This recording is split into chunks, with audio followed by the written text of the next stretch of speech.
It's hard to imagine them going out to deliberate next Thursday and then holding it until the Tuesday after Memorial Day, Rhonda? Tom's betting on a quick deliberation. I am too. Rhonda like I said, too. New Yorkers, and I'm saying this as someone who has lived in Manhattan. You have places to go, people to see, you're on the move like that. We will never give up. We will never concede. It doesn't happen. I object to you getting one. And now, if you don't mind, I'm going to go into the icebox that's in for a long time. Thank you very much. Welcome to the Trump Trials Sidebar from the Washington Post. I'm Libby Casey, and I'm here in our studio with Rhonda Colvin, James Hellman, Tom Jackman. Tom Jackman, criminal justice reporter. Thrilled to have you here, Tom. He's been in New York covering the trial. And Tom and team, it all comes down to Michael Cohen and the cross-examination by Donald Trump's lawyers, which is happening as we record right now. Can Trump's team poke enough holes in Cohen's credibility to make the jurors doubt his story? And his story is that Donald Trump knew Cohen had paid off Stormy Daniels to stay quiet, that Trump had told him just take care of it, that Cohen was reimbursed in payments disguised as legal fees, and that Trump knew all about it, approved the scheme, and signed the checks. On today's episode of Sidebar, how it's going for the prosecution and the defense. Also, it's the place to see and, more importantly, be seen in New York City if you are a Republican. No, it's not Katz Delicatessen or Beef Bar in Tribeca or Balthazar in Soho. It is 100 Center Street on the 15th floor, because that's where all Republicans who want to have a shot at, I don't know, say being vice president or just being in Trump's good graces are going to boost his morale and get attention. We're also going to talk about the man who's tasked with moving things efficiently in court, and that's Supreme Court Justice Juan Merchan. And we'll wrap up with talking about the timeline of just how much longer this case could take. Let's start with what we're seeing today in New York. Michael Cohen, pivotal witness or serial liar, out for revenge. So, Tom, let's talk about how the prosecution's doing, all right? We're gonna talk pros and cons. Sure. So in the pros category, what are they using Michael Cohen to do, and how is it working? They're using Michael Cohen to link Donald Trump to the crime. The crime is filing these papers, which covered up the fact that this was a campaign expense. The spending of the money, the paying to Stormy Daniels is a campaign expense. Instead, it's mislabeled as a legal expense. Trump would say, I didn't have anything to do with that. And Cohen has been brought in to say he had everything to do with that. He told me to take care of this. I did take care of it. I drummed up the money myself. We saw testimony earlier from the bank that handled his account. And then, the money was then wired to Stormy Daniels' lawyer. So that all happened. But how it was documented and how it was written down, did Trump have knowledge? And they've brought in Michael Cohen to say, yes, of course he had knowledge. I didn't do this on my own. And he's the linchpin of the case, Michael Cohen is the one who's going to either be believed that Trump did mastermind this, or if they poke holes in Cohen's credibility to the point that some jurors say, I don't believe him, then the case goes down the tubes. The Trump Trials newsletter had this great line about Michael Cohen's not seeming like a jerk. And that's a really blunt way to put it. But Rhonda, that's important here. Yeah, I think that's what everyone might have expected. That he would seem like a jerk? Right, because we've seen him. He's been, out there for the last, a little less than a decade. And people have seen the way he acts. People know him, as James had discussed earlier this week on our emergency show, the way he treated journalists. He seems very reactionary. So I think a lot of people expected him to have moments where the defense lawyers were able to get under his skin. He reacts, tanks the prosecution's utility of him. But he hasn't done that so far. So that, just observing and also reading the transcripts, you just wonder, does Cohen realize that this is his moment? This actually may be his very last moment to tell all about Trump. He did it when he testified in front of Congress in 2019. He also testified in the civil suit that Letitia James brought, and he was in front of Trump then too. But this might be the very last time he can tell all, and he may understand the importance and the weight of that. Yeah, well, Rhonda, you've covered his congressional testimony, though, and he was not hot-headed and reactionary, bombastic in that. But this is different because I was going to say there's the defense who can push him, but Republicans could push him. I mean, James, what? Yeah, I think so. Cohen is the central. He is both a liar and the central witness. I think that parts of his story, even if you're incredibly skeptical of Cohen's credibility, are plausible. So Cohen says, I kept Donald Trump updated really for three reasons. One is Cohen wanted the credit. And if you watch Michael Cohen, you can see that. Two, he wanted to get reimbursed. He wanted the $130,000 back that he put out of pocket. That sort of makes sense. And three, that everything in the Trump organization had to get Trump's sign off, which is also plausible. That matches our reporting over the years, going back to the Trump book from the 2016 campaign. Everything we know about the Trump organization is that on this kind of thing, he was a micromanager. So all of that rings true. Certain parts of the story ring less true. Like Cohen is offering all sorts of dialogue that we really haven't heard before, where it's like, I asked Trump how it was being taken upstairs, which is a reference to Melania Trump, and he. Sorry. I want you to slow down with that. How it was being taken upstairs, like in other words, how Melania was interpreting this allegation of a porn star saying she had sex with Donald Trump, and they had to keep her quiet about it. Right, and so Cohen, in his telling, says Trump told him, "I wouldn't stay on the market for long. I'm such an eligible bachelor. Like, I'd find another woman soon." And I mean that sort of strains credulity. And so there's other parts of the story where you're kind of like, you're Cohen, incredulous that Trump said that? I don't think it's a weird thing to say, but maybe he said it. Sounds like something he would say. Such an innocent. On cross examination. Well, wait, can I just interrupt you about why this is important, though? Because the motivation is so key. Yes, exactly. Like, was he trying to cover up this allegation, whether it was true or not, to protect his wife, who was at the time the mother of a new baby, right? His baby. Or was he trying to do it for a campaign reason? So that's why that sort of, even though it feels sort of icky and salacious, it's like a detail that matters. And Cohen said it's all campaign. Yeah. Cohen said Trump wanted to know if they could kind of drag this out until after the election, because after the election in 2016, they didn't care. And they didn't think that they were going to win the election, which is what Cohen said, which raises the then question of like, well, why did he care if he didn't think he was going to win? And I mean, you get into all these questions about motives, and ultimately, we don't know what's in the juror's head as they're watching all this. So, we have access to the transcripts. Now, Tom has been in the court, so he's heard this testimony firsthand, but the rest of us aren't able to do that because there's no audio feed, no video feed, of course. So what we've done, and we did this 2 episodes ago, we've had some of our colleagues read some of the back and forth from the transcript. This is not a dramatic recreation. You will not hear the thick Long Island accent of Michael Cohen. This is really just for us to get a sense of what is said and who said it. So the first voice that you will hear is prosecutor Susan Hoffinger, and the second voice you'll hear is the reading of Michael Cohen's words. Let's listen. And what was his reaction? He was really angry with me. I thought you had this under control. I thought you took care of this. I expressed to Mr. Trump, we did, 2011. I have no control over what she goes out and does. And he expressed to me, there's a previous denial. Just take care of it. There was a lot going on at the campaign at that time. He was like, just take care of it. Did he say anything to you at the time about how this might be viewed if it got out? Yes. What did he say, in substance? He said to me, this is a disaster, total disaster. Women are going to hate me because this is really a disaster. Women will hate me. Guys may think it's cool, but this is going to be a disaster for the campaign. All right, that's a reading of the transcripts by our colleagues. The first voice you heard was Susan Hoffinger, prosecutor's words. The second voice was Michael Cohen's words. Tom.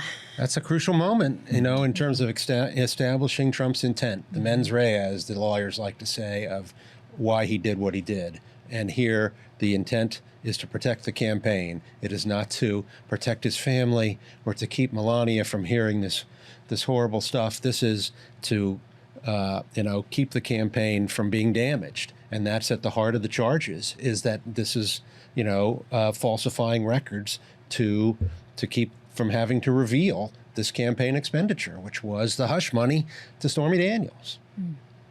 Yeah, also in the transcripts from this week is Cohen laying out how explosive that Access Hollywood moment was, that it was a moment in that campaign where it seemed like all business had to stop, everybody had to be all hands on deck and figure out their way through this because they thought it was going to be so damaging. So again, that gets to that intent and motivation behind this, that this is an election interference case, as the prosecution has been saying. It is not simply just a private matter that Trump wanted to, hide infidelity from his wife. And they brought in Hope Hicks to talk about that as a witness, to talk about the impact of the Access Hollywood tape and how much, angst was in the Trump campaign as they tried to deal with that. They were dealing with that, and then along comes the Stormy Daniels matter within a week or two. So pros for the prosecution. Michael Cohen is linking Donald Trump, knowledge of the scheme, knowledge of the payments, paying for the payments, also staying cool on the witness stand, cool, calm, and collected. Let's talk about receipts. What kind of receipts is he bringing, Tom? Cohen? Well, he's got all of his paperwork that he got paid monthly payments in 2017, a year after this happened, which is a pretty good corroboration that he did get reimbursed ultimately. There's also a piece of paper with Alan Weisselberg's writing on it. Alan Weisselberg was the chief financial officer of the Trump Organization, and Weisselberg writes on a Cohen invoice after Cohen had created this shell corporation. Weisselberg writes down the amounts that he is to be paid, which is $180,000 grossed up to $360,000 so that he won't have to take as big of a tax hit, although you don't have to take any tax hit if it's actually a reimbursement. And then... But they weren't saying it was a reimbursement. Correct. They were disguising it as an legal expense, fees. right. And so it's income. All right, let's get to James's concerns about Michael Cohen as a reliable witness, things that are going against the prosecution or that really are going in favor of Donald Trump's team. Right now, as we record this, Michael Cohen is being cross-examined. And this has already been an extensive process. It could go on longer. James, what are the holes that Trump's team is trying to poke in his story or his reliability? Yeah, so the Cohen's actually doing a better job on Thursday than he did on Tuesday. When the prosecution was questioning him on Monday, he gave very direct answers. On Tuesday, he was more evasive. It was like, was that a lie? And he would say, well, it wasn't accurate. And then it was like, so are you saying it's a lie? And on Thursday... He just sounds like a lawyer to me. Well, right. Too soon for but lawyer just kind of, jokes? yeah, Okay. too soon for lawyer jokes. Okay.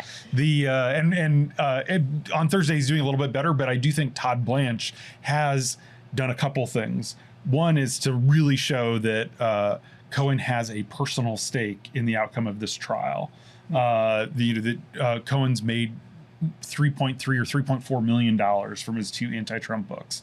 That he said he was willing to lie and plead guilty to tax evasion in his taxi medallion business because he wanted to protect his wife. And Todd Blanche said, so you lie when you have a personal stake in something. And then a few minutes later, he comes back and he's asking Michael Cohen about how much he hates Trump. And he says, so it seems like you have a personal stake in the outcome of this trial. And Cohen said, yes, of course. I thought that was a very damning moment. And can we pause there, because I want to hear more about how Cross is going today on Thursday as we record this, but I want to play some of the transcribed red tape that we have. This is from something that happened on Tuesday. A reminder that court has not been sitting on Wednesday, so this is still quite fresh. And again, these are our colleagues reading the words of two people. Trump's lawyer, defense attorney Todd Blanche. That's the first voice you'll hear. The second voice is someone reading the words of Michael Cohen. And they refer to Mea Culpa, which is one of, not just one, but two of Michael Cohen's podcasts. So let's listen.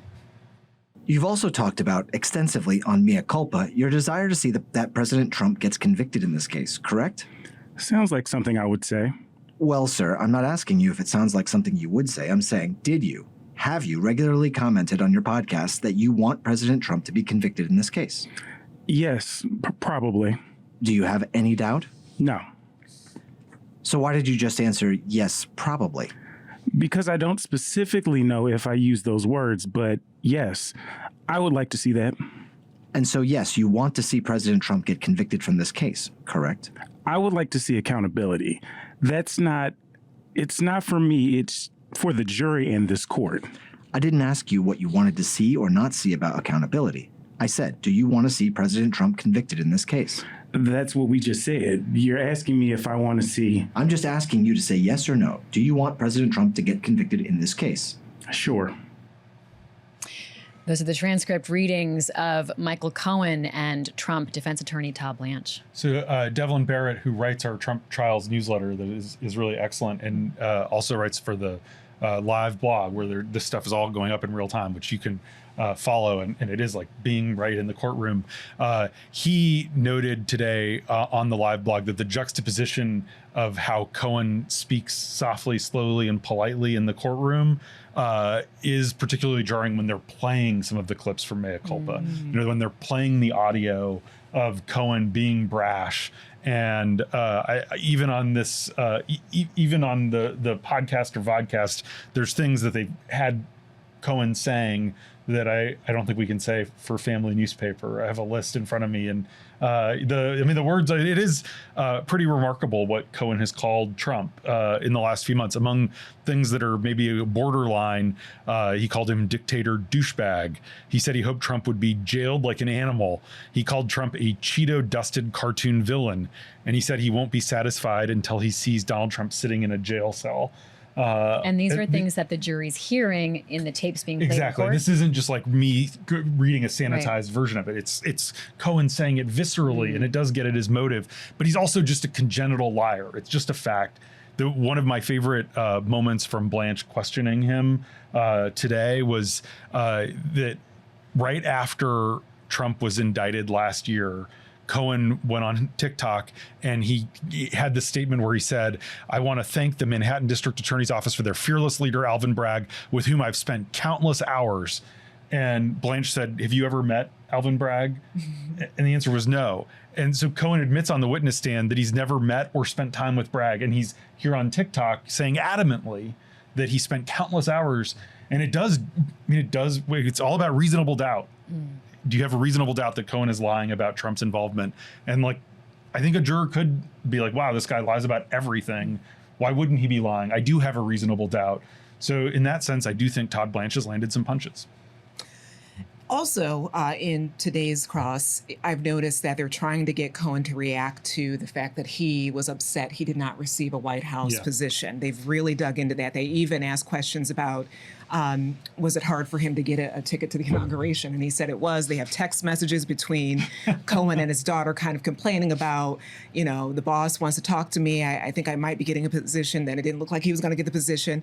So they're trying to also add that as a part of his motives for telling all, is that he is a man with an axe to grind. They also kind of similarly use the same tactic against Stormy Daniels. They asked her, "Do you hate Trump?" She said yes. She was very candid. And I've been wondering, I know we don't have the answer to these questions yet, but I've been wondering if going after someone's character too much will backfire for the defense, where the jury is listening to Cohen admit that he has lied before, and because he's being so candid, the jury's like, okay, well, he's telling us he's a liar. But there's also some physical evidence. At least there's, tapes and receipts that they can also look at and see that, well, perhaps there is some smoke and there's some fire where there's smoke. Totally. It's not just Cohen's word. I mean, Tom has covered more trials than anyone I know.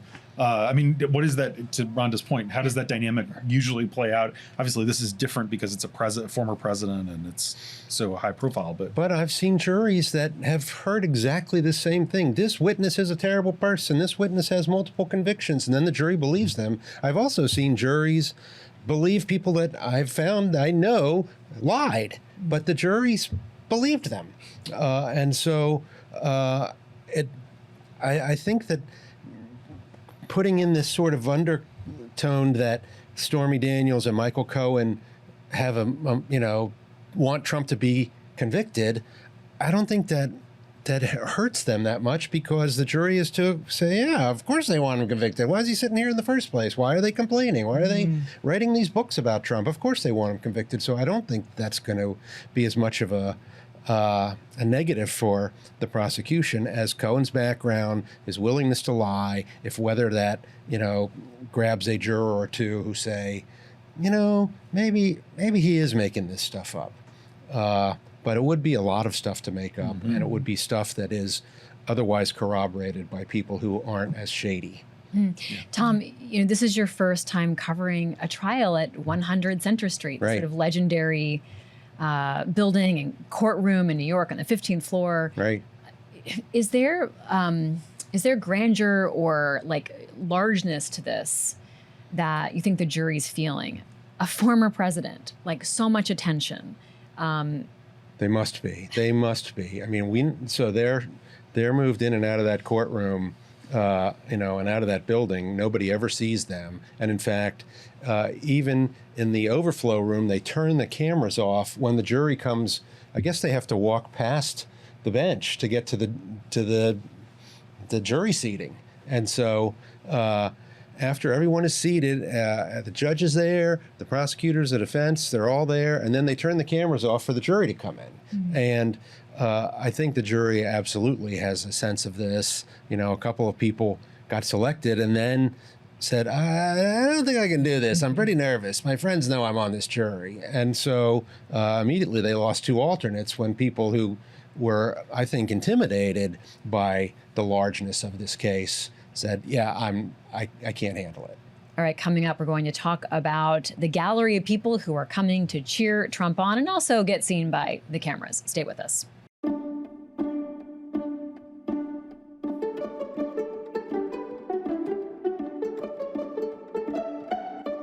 This is the Trump trials sidebar from the Washington Post. Rhonda, you are a congressional correspondent, and we've considered relocating you to New York City because it seems like every member of the Republican Party is hanging out, not down here in Washington where they're supposed to be getting things done, but in New York. What is going on? It has been a revolving door. You're right. I have wondered what the margin is. I should do the math of how many House Republicans and some senators that we've seen visit Trump at this time, and some are sitting in the courtroom as well. And we've also seen Speaker Mike Johnson go and also have a press conference there. It's interesting. It's, again, one of those moments in time where we have not seen anything like this. Of course, politicians have had to fight court cases and they've had scandals, but very rarely have you seen such a coalescing around someone who is in legal trouble with the weight of the legislative branch. Yeah, I mean, Tom and it's typically a scandal. Typically, a scandal, people stay away. That's the perspective. Best of luck to you, but we'll watch you from down here. And it's amazing to see people show up and sit in the courtroom with him and then go out. Some of them have said, Tommy Tuberville said, I'm going out there to say the things that Trump can't say, as in defy the court order, which some have thought the prosecution might raise as a violation of the court order. Right. It is extremely weird that somebody who is, charged with felonies is getting this kind of support in the political realm. Yeah, and what's also been striking to me, too, is it's not even the physical presence. Many people may not realize that members of Congress have been actually using the tools of the legislative branch to help support Trump. There was actually a hearing yesterday with the House Oversight Subcommittee where they had Robert Costello be a witness. Now, he is a lawyer who was once in Trump's orbit. Michael Cohen has testified that Costello contacted him after the raid on Cohen's home and said, stay cool, we'll protect you, witness tampering, basically. He was in front of Congress members yesterday talking about Cohen being a liar. You've had Elise Stefanik, you've had Mike Turner, who chairs House Intel. You've had Chairmans Comer and Jim Jordan also write letters to the DOJ asking for Merrick Garland to reinvestigate Cohen. And the other cases against Trump, with the Fani Willis case in Georgia, you've also seen members of Congress try to weigh in on that, try to pressure these jurisdictions to provide documents and paint this all as a weaponization of the judicial system. So they're not only there physically, they're also doing all they can to support Trump. Let's look at some of the footage of who's there behind Trump. And Tom, you make this point so acutely. It's so normal, and yet it is so freaking weird. That they are going to court where he is on trial for felonies, and the topics are they're very unsavory. We're talking about, a porn star saying she had sex with him. We're talking about, Michael Cohen accusing him of signing off on the checks. So among the people we see there are, as you guys said, Speaker Johnson. We're also seeing a range of people who might have other aspirations, like to say, be the VP nominee, James. I think, 3 of the guys right there can see themselves at Vivek Ramaswamy, the former rival. And a lot of people are, they're trying to ingratiate themselves. This started actually with Susie Wiles, who is Trump's top strategist, asking Rick Scott, the Republican senator from Florida, to go to show support for Trump. He agreed. And then a lot of the others who have subsequently gone sort of volunteered organically. They weren't asked. And people, you always think about motives, and not only in court reporting, but in political reporting. And it is really striking how many people are trying to get back in Trump's good graces who had sort of had a falling out of various kinds. For example, today, Bob Good is there. He's the chairman of the House Freedom Caucus, voted to depose Kevin McCarthy as speaker. There's a primary coming up next month in Virginia, and Trump supported him 2 years ago, but is not supporting him this time because he endorsed and campaigned for Ron DeSantis. So this is Bob Good essentially taking a trip to Mar-a-Lago to try to tie himself to Trump. Except instead of going to Mar-a-Lago, he's going to New York City. I mean, that's where it's almost normal, right? It's like they're going to pay homage to the man who's the presumptive Republican nominee.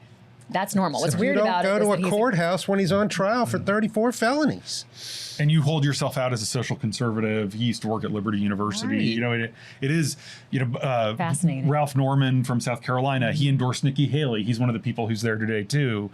And it is mostly men, but there are some women. Some women, two women who we have not seen, Melania Trump and Ivanka Trump. Or Tiffany Trump. We have seen Laura Trump, the daughter-in-law, and we've seen Eric almost every day, the Laura's husband. But it is striking that if Melania was sitting there showing support, perhaps that it might go a long way psychologically for the jury. To the jury. I totally agree with that, and I don't know why they didn't. She must have really aggressively resisted that because that's a. Rule 1 for defense attorneys is show the jury that this guy at least has family support because they're trying to claim that he, was protecting his family. And they said in their openings, he's a family man. I wonder how many of the jurors recognize the Republicans who are going in to sit in Trump's section. I was thinking that same thing. And I don't know if that would help your case by having members of Congress who have the lowest approval rating. Well, but it shows and power. People are very frustrated with Congress. So it's not as if a host of members of Congress, I feel, would turn the tide with the jury. I don't think that they would. Also, a lot of people do not recognize their own member of Congress, let alone 30 of them from other states. So that's also an interesting component as well. Trump wants this to seem political. He wants the whole trial to seem political, the prosecution to seem political. So having a bunch of politicians there does sort of help with that, with this idea that they're coming after me because I'm the leader of the Republican Party. But that might be with the outside audience. I don't know if he's definitely playing an outside game and an inside game. And I think it's totally true that he really likes having these people there to say things that he cannot. There's also been reporting that this is to also boost his morale. For sure. Right? This is to help him not be blue. And they dress like him. Was the red tie part of the strategy? Rhonda called to our attention an ad, because this has also become a fundraising mechanism and tool. So Rhonda, tell us about the red tie ad. Yeah, there was an ad that went out this week where it shows a group of some of the members of Congress who came. They're in the hallway, one of the hallways of the courthouse, and one of the hallways of the courthouse. Yeah, it's stunning to really think of that. And they have a very, it appears to be scripted. I don't think it's off the cuff, and ask for money and appeal. And we've seen this before. We've seen this when Trump had, photos of him after the indictments last year, the mugshot photos. These are tools that the Republican Party has used to help fundraise. And so we're going to play the ad. So who are we going to see in this? You're going to see Representative Byron Donalds, Representative Corey Mills, Laura Trump, Eric Trump, probably forget, Vivek Ramaswamy. And you may even see an appearance by the defendant. So keep your eyes peeled. Let's roll the tape. We're here in court with President Trump standing with him, but we need you to stand with him too. Go to DonaldJTrump.com. Support President Trump in his efforts to win this election. These Democrats are nuts and they must be defeated. Anything you can give would make a world of difference. We are here fighting the good fight. They cannot win. We need your help to make America great again. This year, now or never for the country. Step up. Save this country. We're counting on you. We know the lawfare that's going on, and only you can make the difference. Stand with President Trump the way we stand with him today. Look at what they're doing to him, and just remember his words. They're not coming after him. They're coming after you, and he's just in the way. Let's make America great again. And he's the man to do it. He's the man. Why are you laughing, James? It's hilarious. Why is it funny? Trump stumbling into the shot and so giving for a our thumbs audio, up. okay, for our audio audience, for those Right. listening on Thank you. podcasts, and you can listen to us on podcasts or watch us on YouTube. Okay, so what's happening here is these guys and Laura Trump are like talking to the camera, and then Donald Trump just happens to walk by in the background in a in a hallway of a courthouse, Right. walk by, and then they all pivot to him and they point to him as like he's the man, and then Trump gives like a big thumbs up, like he pops in the frame. Have I nailed it? I mean, you have Okay. nailed it. I'm interested to see the next FEC filing, the Election Commission filing, to see if that ad or this whole experience in New York has added to Trump's coffers for him to use for his campaign. James won't be laughing then. They're right, yeah. Why do you They're think paying. it was- I mean, the campaign's paying for the lawyers. I mean, Todd Blanche That is isn't true, cheap. yeah. It's one of those things where when I watched it, I thought if someone showed me this ad 20 years ago, 15 years ago, and covering politics of what we knew then, would any of us be stunned? Yes, we would have been I'll stunned. say. The nominee, the presumptive nominee, is, I don't know if they were on a break or at some point, is in a hallway in a courthouse, and you have members of Congress and the co-chair of the RNC. All Who they're happens asking to be for- his daughter-in-law. Right. Those details, you wouldn't have believed it. One of the things that happened this week that we just no longer even pay attention to because we are kind of numb to this is Henry Barber, who's the nephew of Haley Barber, the former chairman of the RNC and governor of Mississippi. He's a longtime member of the Republican National Committee, and he has, for the last several conventions, been part of the Rules Committee, which is really powerful in terms of shaping the way that the convention goes and the process for the platform and stuff like that.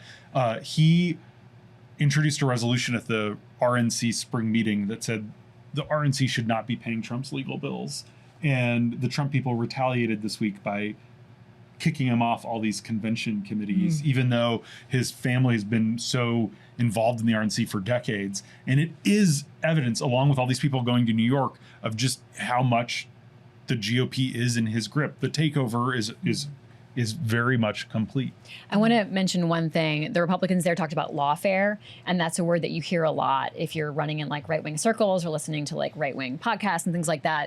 The idea of it, though, is that you're using the legal system as like warfare, right, as a way to attack an opponent.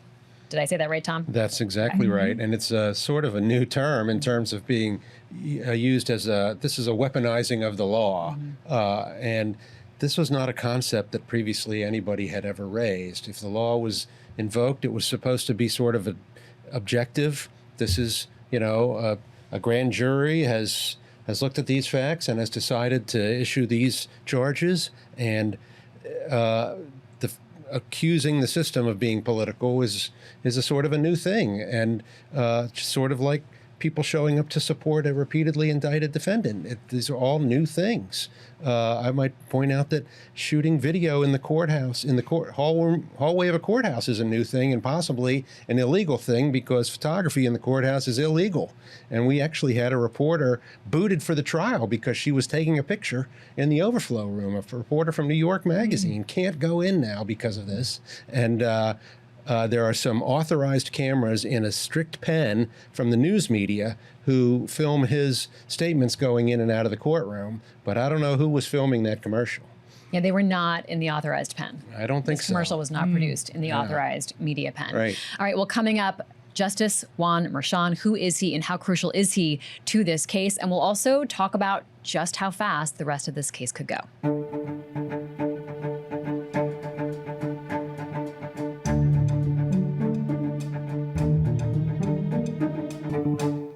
The man who's been presiding over Trump's case and keeping everything moving is New York Supreme Court Justice Juan Merchan. Tom, you've been looking at Merchan's background and history, but first tell us what he's like in the courtroom. He's really even-tempered. Even when he is angry, you wouldn't know it from his tone of voice. He's able to tell people to shut up, sit down. He said to one of the defense lawyers one day, "Are you hard of hearing? Did you not hear me when I said blah, blah, blah?" Another time, he told one of Trump's lawyers who said, "I'm not trying to interrupt you, Judge." And the judge said, "Yes, you are. Sit down." but he does it in a very even manner, and he seems he doesn't seem rushed at all. There's never any impatience. I've never heard him say, "Let's move along, counsel," or, "You asked that 3 times." He lets things unfold. When he asks about timing, it's only to let the jury know what's happening with the case. He's very detailed in his rulings and very well known, very well versed in the law. He doesn't waste time, but at the same time, he's not rushing. I've seen a lot of judges who are very impatient to get to the next thing, to get this case over with, to get this case to the jury. You never hear that from him. And anytime he asks them, "Who's your next witness?" or "What's coming next?" he mainly is doing it, "I'm just wondering, not because I want you to finish this case by Tuesday, because I've got a plane ticket to Aruba." It's none of that. He's very level. I've watched him in court in other matters outside of this. Same thing, almost a friendly demeanor. Making eye contact with the witness or the defendants. Every morning he says, "Good morning, Mr. Trump," looks right at him, waits for a response, doesn't usually get one, but that's what he does with all the defendants. And he's just very chill. So, Tom, he really mixed it up with Trump's lawyers for a while there. And there was sort of a question in my mind of how much the jurors would perceive that, because a lot of that was happening sort of pre-trial. Right. Is there tension between them? There seems to be less. It's gone down some since I think it was the first or second day of opening statements, first or second day of testimony, he said to Todd Blanche, one of the lead defense attorneys, "You're really losing credibility here, Mr. Blanche. You're losing all credibility with the court." We didn't see Blanche for a little while after that. And Trump has 2 other lawyers with him. The other one is an older guy who's a little bit more dignified and respectful of the court, even at one point offered to apologize to a witness, which, that word's not even in the Trump vocabulary. And if somebody had said to Trump, "I'm going to apologize to this witness," he would have shot that down. So the tension was, I think, high at the beginning. And then as Emil Bovee, who was handled the next couple witnesses, was much more level and less confrontational, and also not going back on some of these arguments that had been raised numerous times about should the judge recuse, should this evidence be brought in, should this evidence not be brought in, things that the judge had ruled on before trial. Blanche would raise them again. This is what got the judge impatient. So there was a lot of this stuff pre-trial that sort of played into their personality dynamic, and now that has kind of faded. Everybody seems to be getting along. Of course, outside the court, Trump is constantly going after the judge, and the gag order prevents him from talking about a lot of other people, but he can still talk about the judge. It's kind of a carve-out there, which has happened in other cases. So judges' daughters off limits, court employees are off limits, juries off limits, of course, witnesses are supposed to be off limits.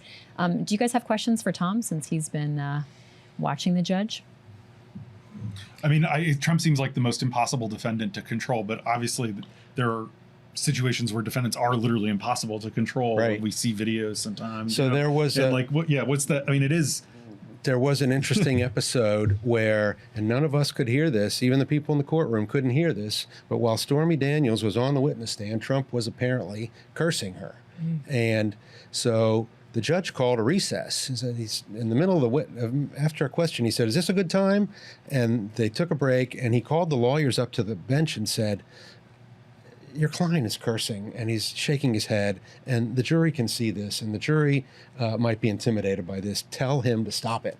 And I called you up here because I don't want to embarrass him. And that's pretty thoughtful. Apart from the whole giganticness of an ex-president on trial, it is being considerate of a defendant's rights and not making the defendant look bad. And I can't tell you how many times I've sat in a courtroom where a judge has said, "Shut up," or "You stop doing that," and and humiliated them in front of the jury and in front of the courtroom. And here the judge took steps not to do that. And I think that was just not because of this case and its hugeness, as much as just being fair to the defendant and trying not to prejudice him in front of the jury by saying, "Hey, stop being a jerk over there." Instead, he called the lawyers up and said, "Tell him to stop being a jerk." Yeah, it does seem like from the beginning of this case that he has had that kind of cool temperature to him and is trying to, make that be the environment and not have a circus. I've just been interested, and this is probably more of a statement than a question, about how he has handled also doing all of these contempt of court hearings with the case itself. Right. And he doesn't seem like he's getting exasperated. And I know the last time we heard from him on that, he said he did tell Trump, jail could be next, right. But he's never gone that far. But it does seem he's very aware that he does not want this entire experience to get out of hand and become a circus, and also be utilized by the former president to use for campaigning. And Tom, how much of his background has prepared him for this? Like, where is he? We can throw his picture up there again. We're so used to seeing court sketches that right. when I saw his photo again, I was like, oh, he's not like a cartoon. He's like, there he is. I actually delivered a letter to him last week asking him to sit for a photo for us. I have not gotten a response to that, but he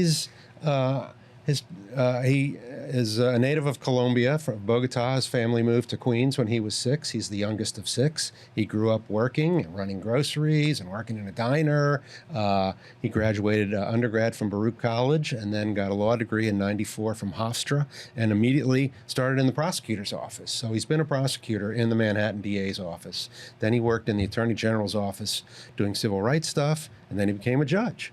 And not long after that, he took on the mental health docket, which is people who have mental illness and have been arrested, and instead of putting them in jail, they're going to therapy and treatment and medication and things, and he handles that. And then there's a Veterans Affairs docket for veterans who've been arrested, who can be diverted away from jail to, improve their lives. And he handles that court just like the Trump court, very evenly, no rush. What do you have to say to me? Here's what I have to say. Here's what I'm going to do. One week I watched him, and there was a guy who wasn't ready, and he sent him back to jail. And 2 weeks later, the same guy comes out, and he's done all the right things, and the judge says, I'm letting you go today. And he walked right out of the courtroom. Wow. A big question on everyone's minds, will Donald Trump take the stand? Now, I want to just say here, if you have more questions for Tom than we've been able to get to him today, you can actually submit them to a live chat that you're going to be doing, Tom, on Friday. Right. So that's tomorrow when we're taping this, 11 a.m. I'm going to say New York time, just because it's all the focus is on New York. And you and some of our other colleagues who've been in the court are going to be answering readers and listeners' questions. So here's my question for you. Do you think there's any chance that Trump could testify? No. James? No. Rhonda? I'm a no, but I will also point out that he did take the stand in the E. Jean Carroll case in January. He was very limited. You could tell that his lawyers did not want him to go off the rails, and there was a lot of danger in having him on the stand. He certainly has been complaining that he hasn't been able to talk. So if you give him an opportunity to talk, it may backfire. So for that reason, I would say no, but he has testified before in a case. We've seen it before, so yeah. I started to laugh because, Rhonda, I feel like you were our sage who's always like, never say never. And then like the most surprising things happen and you're like, yep, I told you that might happen. It's against, any defense attorney would totally recommend that he not take the stand because he just opens himself up to the cross, which could be just absolutely. And there's been great discussion about if he takes the stand, what can we ask him about? And the judge has had to rule and has ruled on what can come in and what can't come in. And so what is going to come in is the verdict in E. Jean Carroll, the verdict in the civil case against the Trump organization. His contempt of court stuff is not going to come in. It has not come in so far. The jury doesn't know, theoretically, that he's been out there bad-mouthing Cohen and witnesses and the judge. So the judge is trying to, again, play that fair, but at the same time allow the prosecution to say, look at this guy's background. You thought Michael Cohen had a background. Check out this guy. James, why do you think Trump won't testify? Because it opens up, he can be asked about these depositions. He can it opens up a lot. And he also, I guess the biggest reason would be that he could perjure himself. So you either will have a situation where the former president of the United States is taking the fifth or perjuring himself, and that could open himself up to other charges. And I think Donald Trump's biggest focus this year is on winning the election because he can't control the New York or the Georgia verdicts. They seem to think that they have some chance on appeal in New York. But if he wins the presidency, he will be able to dismiss the charges against him in DC and the classified documents case in Florida. And I know from talking to people in Trump world that is his singular focus, is winning the election. And he will do whatever it takes to win the election. He'll pick whoever he thinks will give him the most help for VP. He will say whatever, he'll do whatever. He wants to win. And the legal jeopardy is very, very top of mind in making him feel that way. This case could wrap up in days, Tom. It could. Today's Thursday. It looks like we may have closing arguments as soon as Tuesday of next week. So then, will the jury, how long will they take? I mean, will it be a quick, they'd have Tuesday, no trial Wednesday, they would deliberate Thursday. Would they be able to deliberate on these charges in a day? No court on Friday before Memorial Day, Correct. no court on Memorial Day. So Correct. if they don't have a verdict by then, it kicks over to the Tuesday after Memorial Day. Right. Okay. All right. Thank you so much, Tom, James, Rhonda. Great conversation. We'll be back next week and we'll see if we have a verdict by that point. Possible? I'm excited for Tom's live chat. Yes. Okay. So again, I mean, we're talking to you in like real life live. So I feel like we get the better deal here. There you go. But yes, yeah, Tom and some of our other colleagues, Shana Jacobs, Devlin Barrett, Mark Berman, Rachel Weiner are going to be doing a chat online, 11 o'clock Friday, 11 o'clock New York time, WashingtonPost.com. You can find it there. And also definitely check out the Trump Trials newsletter. It's our sister publication where we got our title of our show inspiration from. They're just cranking out newsletters as the news warrants and covering all the bases. We'll be back at least by next Thursday, if not sooner. We'll see what the news tells us. Thanks for listening to the Trump Trials Sidebar. We'll see you soon.